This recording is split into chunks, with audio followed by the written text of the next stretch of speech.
Работници нема, но нема ни работнички права. Ова е констатација од првата средба на невладиниот сектор со работниците од Македонска каменица. Оно што го забележавме кај текстилниот сектор дека всушност постои незадоволство како се третирани странските инвеститори кои што всушност воспоставиле договори во некое друго време. Според нив тие сметаат дека постои нелојална конкуренција надвор од Македонска каменица и таа всушност предизвикува да дел од вработените го напуштаат родното огниште. Дополнително, работниците се пожалени на бројно кршење на работничките права од работното време до плати.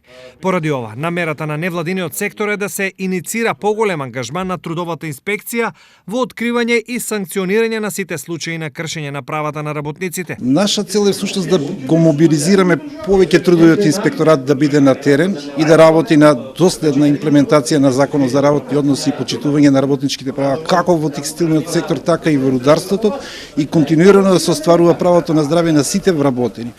Од друга страна, сакаме да наметнеме и обврските што ги има државата, да создаде услови да можат и предприемачите да можат да примаат што повеќе работници и да бидат ангажирани на пазарот на трудот и да создадат бизнис клима во која ќе се креира атмосфера во која граѓанинот ќе биде задоволен од тоа како го заработува својот леп. Сепак, само инспекцијата не е доволна за да се стави ред во делот на работничките права. Потребни се и други тела кои ќе ја регулираат оваа област. Сакаме да направиме иницијатива и во Македонска каменица да се формира економски социјален совет, да се формира бизнис центар кој што ќе одговори на потребите на работната сила, пред се на младите предприемачи, што повеќе млади да остануваат во Македонска каменица и да имаме што повеќе задоволни граѓани во Македонска каменица. Сите овие активности се дел од проектот Граѓанинот е вистински инспектор, кој ќе се спроведува во наредните 6 месеци од страна на НВО ИНИ од Виница и во партнерство со ХОП од Македонска каменица.